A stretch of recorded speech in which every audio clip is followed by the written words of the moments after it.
வெளில போனீங்களா? இல்ல தலைவரே, வெய்ய தாங்க முடியல. கொடை எடுத்துட்டு போக வேண்டியதானே? மழை காலத்திலயும் கூட வெய்ய காலத்திலயும் கூடயா? என்ன கார்த்தி நீங்க பேசுறீங்க? கொடை எடுத்துட்டு போற நிலைமையில நம்ம இருக்கிறோம். கொடை எடுக்க சொல்லிங்க, கொடை எடுத்துட்டு போக சொன்னா.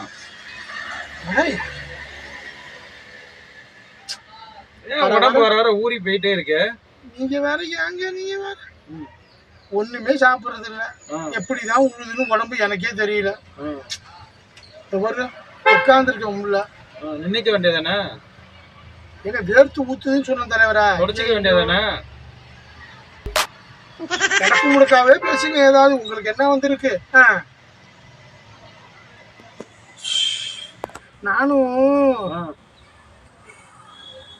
தொப்பதான் உழுது தலைவரா. என்ன பண்ணலாம்? எங்க விழுந்துச்சு? தொப்பை இருக்கு இல்லையா? தொப்பை நீதானேப்பா சொன்னா? சொல்ல இருக்கு. நானும் உரம் போட்டு வளர்க்குற மாதிரி தொப்பை ஒரு 2. ஆனா தலைவரா, வெறும் 2 தோசை தான் திங்கிறேன்.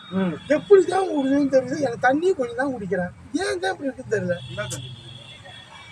1 மணி நேரத்துக்கு 2 தோசையா? 2 தோசை தாங்க. 1 மணி நேரத்துக்கு 2 தோசை தின்னா இப்படி கூட வயிறு ஃபுல்லா போன மாதிரி தான் நிற்கிறோம். ஆனால் ஏன் தலைவரை நீங்க வேற வாயை கட்டலான்னு பாக்குறேன். என்ன பண்றதுன்னு தெரியல. என்னங்க கேக்குறீங்க? கயிறு வச்சீங்க,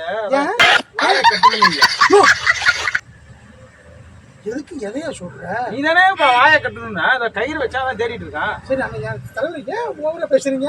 ஏன் வெஞ்ச சூடு தாங்கலையேன்னு ஓவரா கத்துறீங்க? பயமா இருக்கு. வாயை கட்டணும்னு சொன்னது யாரு? வாயை கட்ட முடியும்னு சொன்னது வாயை சாப்பாடை கட்டணும்யா. கேரியர்ல கட்டி எடுத்து வர வேண்டியதானே?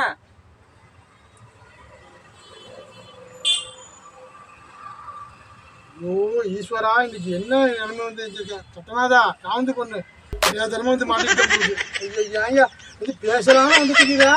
என்னப்பா சொன்னா? வாயை கட்டணும்னா கயிறு கேட்டா, சாப்பாடை கட்டணும், சாப்பாடை கட்டிட்டு எடுத்துட வேண்டியதானே? சிவா தான் கேட்கணும். இருக்கலாம் என்னத்த சொல்றது பதில. போ ஏன் சிவா, நீ சொல்லுவியா? சொல்ல மாட்டேன். நீ என்னைக்குதான் சொல்லிருக்க?